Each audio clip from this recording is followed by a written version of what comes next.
今日は日本の電車とバスの乗り方や駅などで使われる専門用語について解説していきます。日本の電車やバスはとてもややこしく、日本人でも迷ったりすることが多いです。しかし、使い方や専門用語を理解することで、日本での移動がとても便利になりますので、ぜひこのビデオで覚えていってください。電車の乗り方とよく使われる言葉。1、切符とスイカ。日本で電車に乗るときは、切符を駅で買う方法と、スイカなどの交通系 IC カードにチャージして使う方法の2種類があります。まず、切符とは乗車券のことで、駅の券売機や窓口で買うことができます。券売機には行き先や料金が表示されるので、自分の行きたい場所を選んで画面に表示された金額を支払います。ただし、この方法は自分の行きたい駅が券売機では見つからなかったり、〇〇駅経由などの複雑な表示が現れたりなど、とても難しく感じるかもしれません。なので、現在はほとんどの人が料金計算が不要なスイカやパスモという交通系 IC カードを利用しています。スイカやパスモは駅で購入できるチャージ式の交通機関で使えるカードのことです。例えば、先に3000円チャージしておけば、どの駅でもカードを改札にかざすだけで乗車でき、運賃も自動的に計算されて引かれるため、非常に便利です。また、スイカやパスモなどの交通系 IC カードはバスでも使えますし、駐輪場での支払いやセブンイレブン、ローソン、ファミリーマートなどのコンビニやダイソー、セリアなどの100円ショップでも使うことができるため大変重宝します。スイカやパスモは駅で手に入れることができます。まず、デポジットとして500円かかります。このデポジットとチャージして使い切れなかった金額はカードが不要になった時に駅に返すことで手数料が引かれますが戻ってきます。チャージは駅の券売機でできます。コンビニでもレジでスイカをチャージしたいのですがと頼むことでチャージすることもできます。スイカを発行してもらうときに自分の名前や住所を登録するかしないかを決めることができます。面倒な場合は名前や住所を登録しないで即座に発行することができますが、スイカをなくしてしまったときにチャージ金額が戻ってくることはありません。対して名前や住所を登録しておくと、スイカをなくしてしまったときに、駅で再発行を頼むことで、チャージ金額が戻ってくるというメリットがあります。また、海外から日本に旅行に来る外国人向けに、ウェルカムスイカというデポジットが必要ない28日間のみ使えるスイカも空港などで売っています。しかし、ウェルカムスイカはチャージ金額の払い戻しができないので、余ったお金がある場合は、コンビニなどで安いお菓子などを買って使い切ると良いでしょう。2、改札と精算機。駅に設置されたゲートのことを改札と言います。改札に切符を入れたり、スイカをかざすことで改札を通れます。時々、チャージのし忘れや行き先の変更などによって、切符やスイカの金額が足りなくなることがあります。電車から降りて改札を出ようとしたときに、スイカや切符の金額が足りず、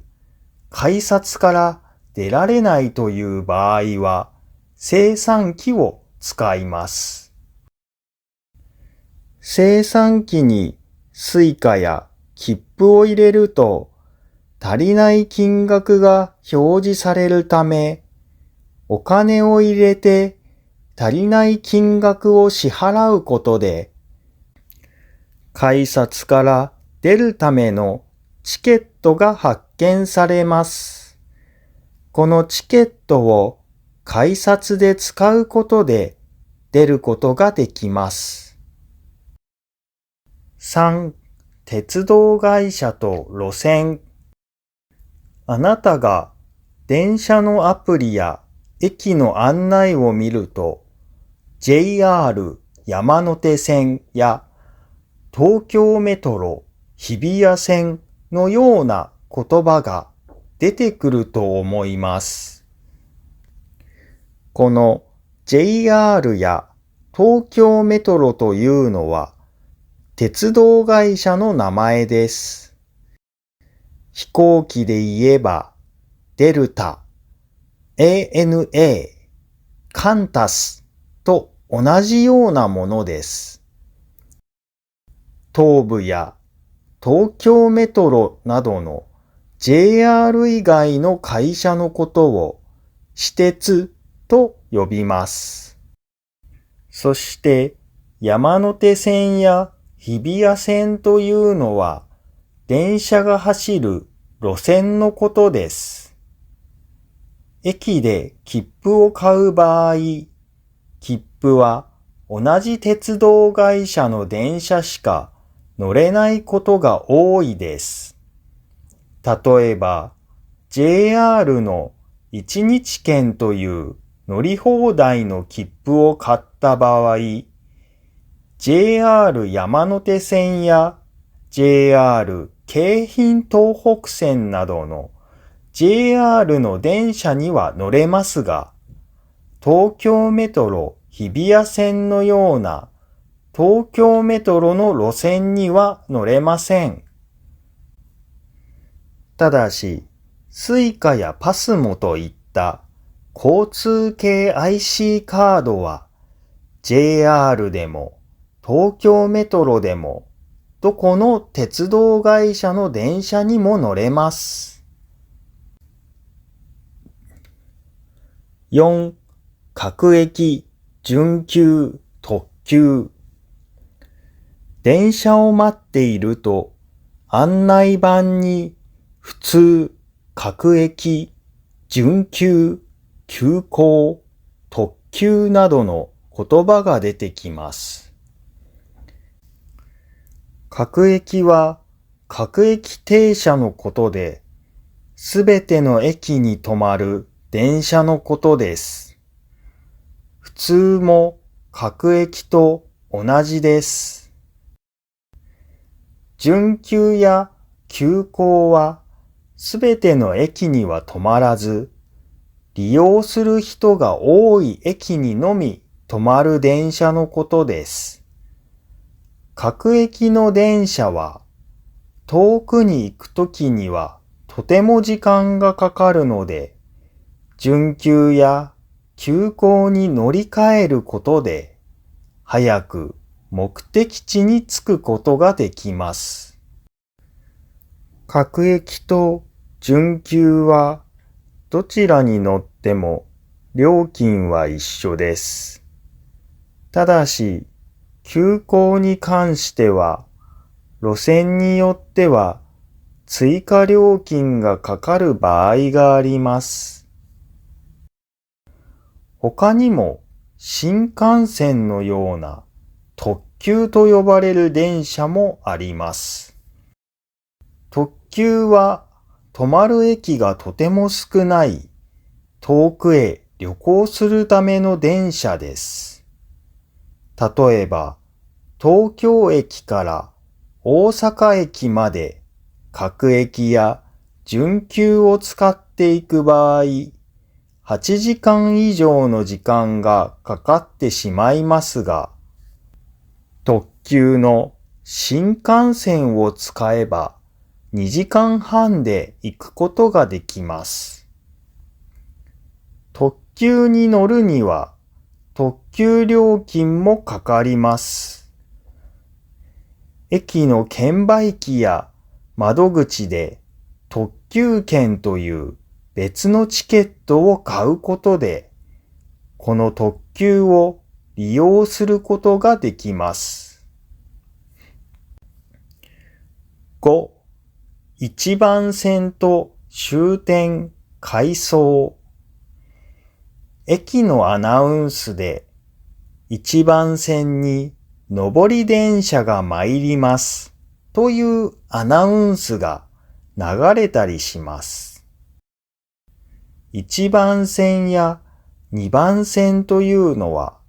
駅のホームの番号のことです。上り電車、下り電車という表現もよく使われます。上り電車は主に都市方面に向かう電車のことで、下り電車はその逆方向に向かう電車のことを言います。ただし、この上り下りというのは曖昧なため、あまり気にする必要はありません。電車や案内掲示板には新宿のようにその電車が行く最後の駅の名前が表示されています。この最後の駅のことを終点と呼びます。駅の案内板に行き先新宿と書かれていたら、新宿が終点ということです。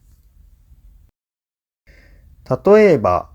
電車に乗っているときに、次は終点上野ですというアナウンスが流れたら、その電車は次の駅である上野が最後の駅であり、全員上野駅に到着したら、電車から降りる必要があります。他にも、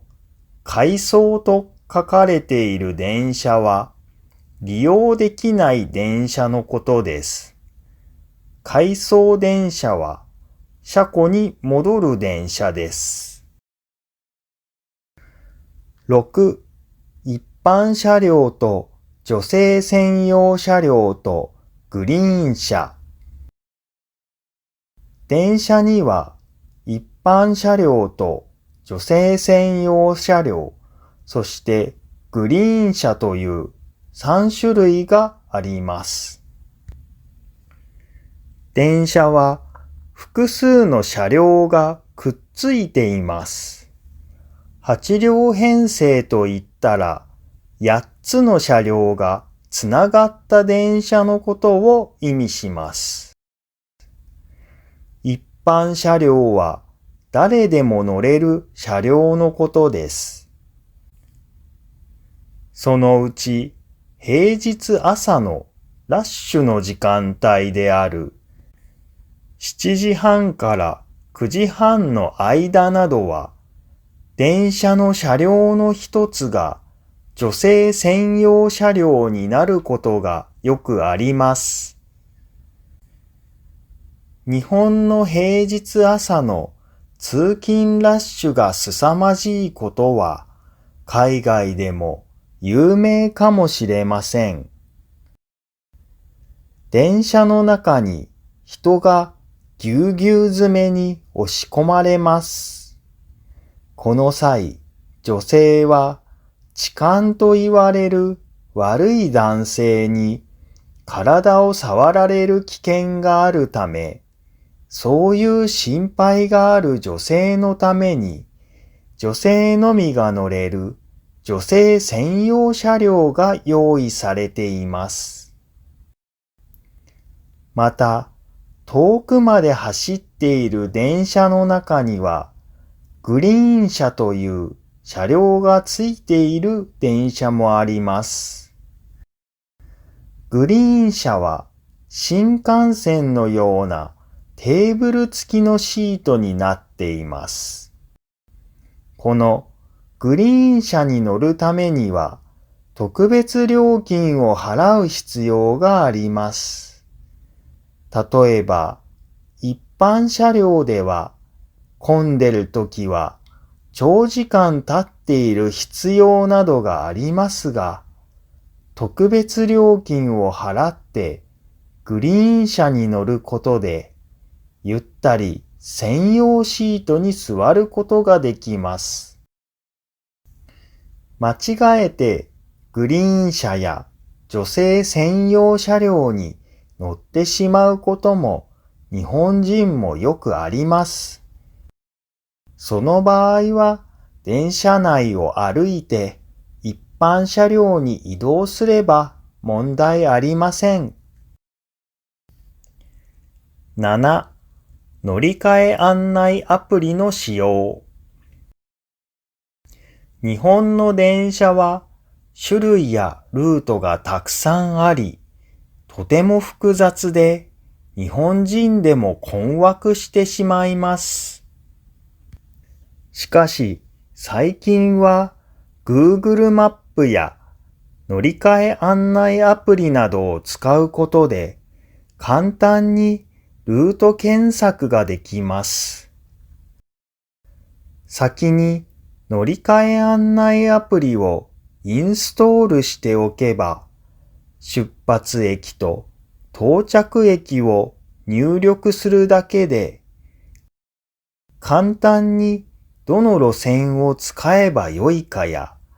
料金や所要時間を調べることができます。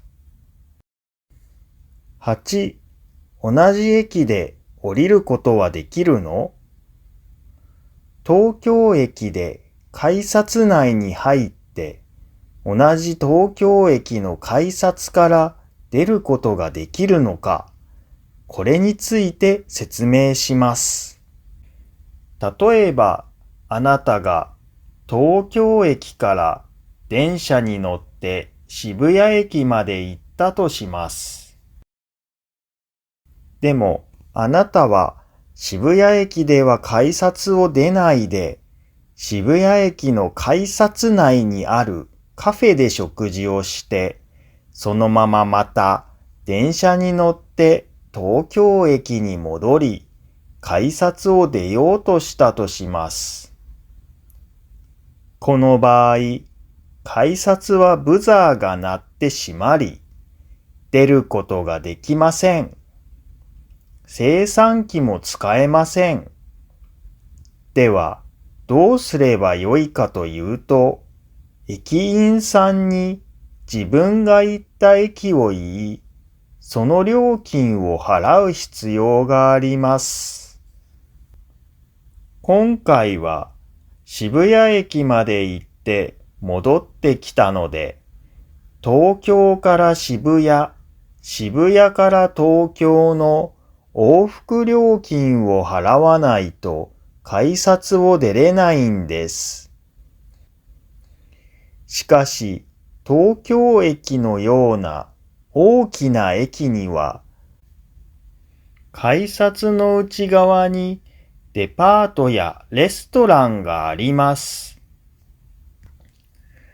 改札の内側にある有名なレストランでどうしてもご飯を食べたい場合などは、切符を買うための券売機で入場券が売っています。それを買うことで改札の中に入り、ショッピングや食事をして、そのまま同じ駅で出ることができます。また、JR 東京駅などの大きな駅では、Suica で入場した場合も、2時間以内であれば、同じ駅で出ることができます。その際、入場券と同じ金額が引かれます。ただし、多くの駅では出れないことが多いので、入場券を買うことをお勧めします。また、入場券で入っても2時間以上滞在してから出ようとすると、追加料金を取られる可能性があるので、注意が必要です。友達をホームで見送りたい場合や、電車には乗らないけど、ホームで珍しい電車を見たい場合なども、この入場券を買うことで入ることができます。9. 始発と終電。日本の電車は24時間は走っていません。朝5時頃に駅が開き、その時に一番最初に来る電車を始発と言います。そして、その日の夜の最後の電車を終電と言います。終電は最終電車を略した言い方です。例えば、夜遅くまで居酒屋などでお酒を飲んでいて、終電に乗り遅れてしまった場合は、電車がありませんから、多くの人はタクシーを使って帰ったり、カプセルホテルに泊まったり、24時間空いているネットカフェに行き、朝5時の始発までインターネットをするなどして時間を潰します。夜遅く帰る場合は、この終電の時刻を調べておくことが大切です。10. 定期券と1日乗車券。切符には定期券や1日乗車券といったものも売っています。定期券は毎日会社や学校に行くために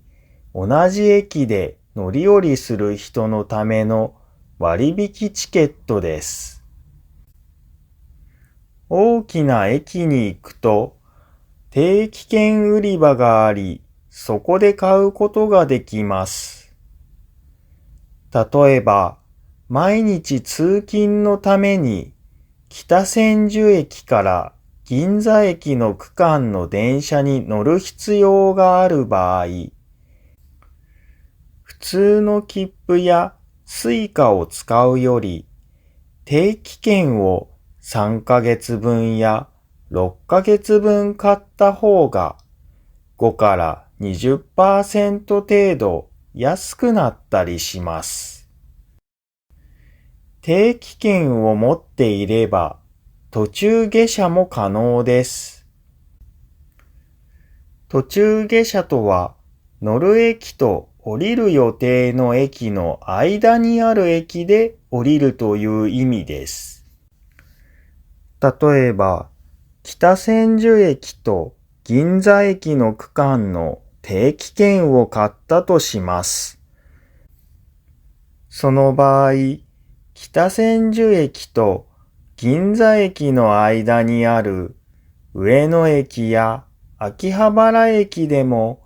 この定期券では自由に乗り降りができる、途中下車できるということです。ですので、毎日電車で通勤通学している人は、この便利な定期券を使っています。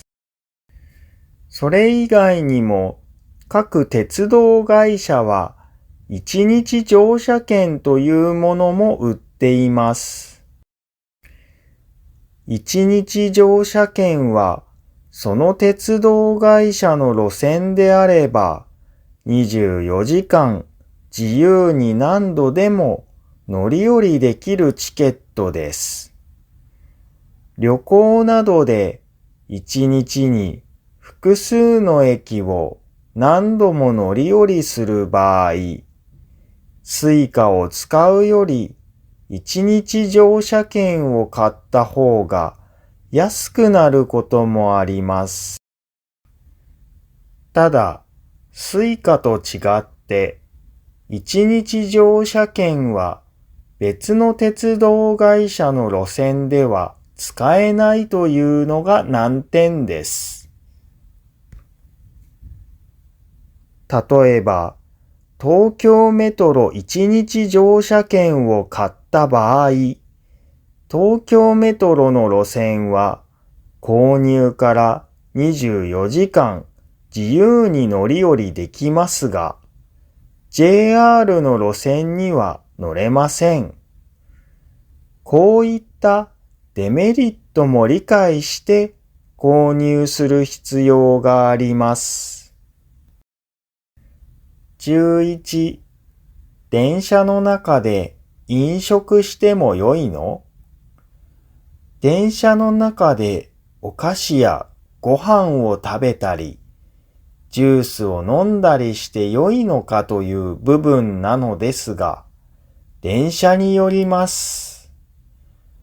例えば、東京都内を走っているような電車は常に混んでおり、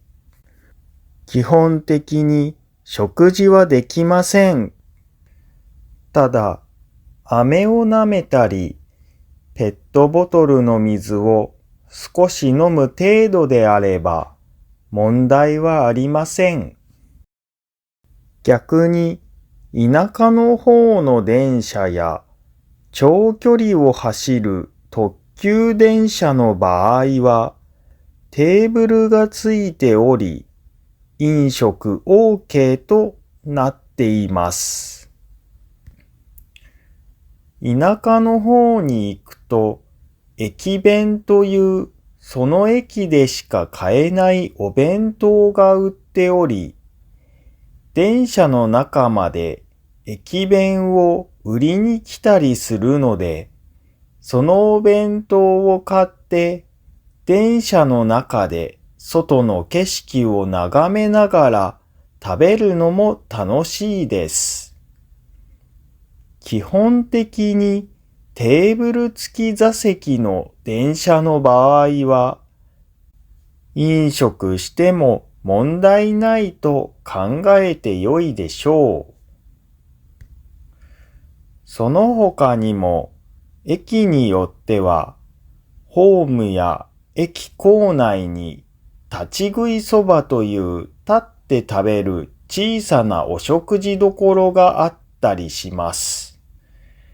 朝早くから仕事に行かなくてはいけないサラリーマンは、朝ごはんを準備して食べている時間がないことがよくあります。そこで、この立ち食いそばというお店を利用します。券売機で食券を買って店員さんに渡すと、すぐに注文したそば、うどんなどの食べ物が出てきます。それを立ったまま、急いで食べて、すぐに仕事に向かいます。電車の待ち時間が15分程度あり、お腹が空いている場合、こういった立ち食いそばで待ち時間に急いで食べたりすることもあります。12、弱冷房車。夏になると、時折電車に弱冷車や弱冷房車というステッカーが貼られているのを見ることがあります。これは冷房が弱い車両という意味です。他の車両に比べて冷房の温度が高めに設定されており、電車の中の空調が寒すぎると感じる人は、この弱冷房車というステッカーが貼られている車両に乗ることで寒く感じないで済みます。13、自由席、指定席、優先席。普通の電車は自由席といって空いている席があれば自由に座れるようになっています。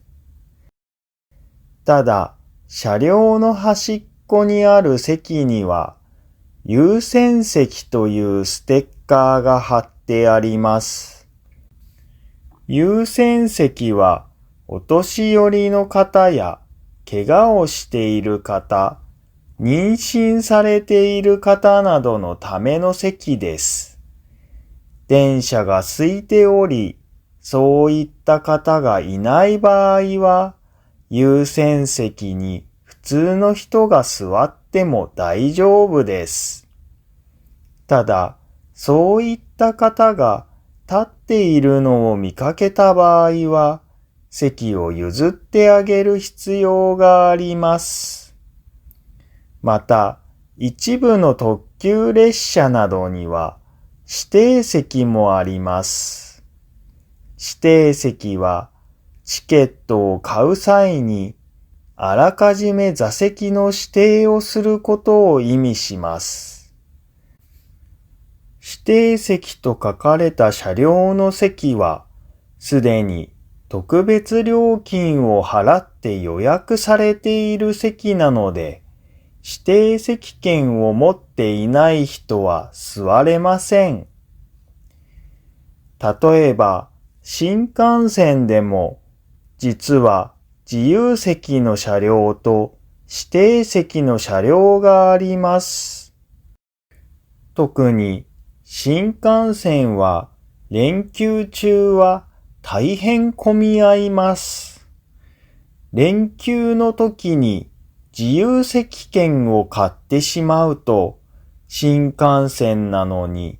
満席で座れないことがあります。通路に立ったり、しゃがんで乗るということになり、かなり疲れますので、そういうことがないように、指定席券を買うのがおすすめです。ただ、自由席の場合は、今来た電車が満員で大混雑している場合は、次の電車に乗るという手もあります。指定席の場合は、乗り遅れてしまうと、もう座席指定は無効になってしまいますので、次の電車に乗る場合は、自由席の車両に乗ることになります。バスの乗り方とよく使われる言葉。では、ここからはバスの乗り方やよく使われるバス用語について解説していきます。1、バスの運賃とスイカ。バスや電車で支払うお金のことを料金や運賃と言います。バスに乗る場合は、運賃を現金で払うか、スイカやパスモなどの交通系 IC カードを使って払います。バスは電車と同様にスイカやパスモが使えるので、事前にチャージしておけば、それらのカードで乗車することができます。もし IC カードのチャージ残高が足りない場合は、運転士さんに頼んでチャージしてもらうことも可能です。もしくは、現金で運賃を直接払う方法もあります。運賃を現金で払う場合は、先にバスに設置されている両替機で両替する必要があります。両替機に1000円などのお札を入れると小銭になって出てくるので、その小銭で運賃を払います。2、バスの乗り方とお金を払うタイミング。バス停でバスを待っているとバスがやってきます。バスには前と後ろにドアがついています。バスによって前から乗るタイプと後ろから乗るタイプの2種類があります。どちらのドアから乗るのかはバスに書かれていますし、周りの人がどちらから乗ってるかを見ることでもわかります。また、前から乗る場合と後ろから乗る場合で運賃を払うタイミングが違います。前から乗るタイプの場合、運転士さんの座席横にある料金箱に表示されている料金を入れるか、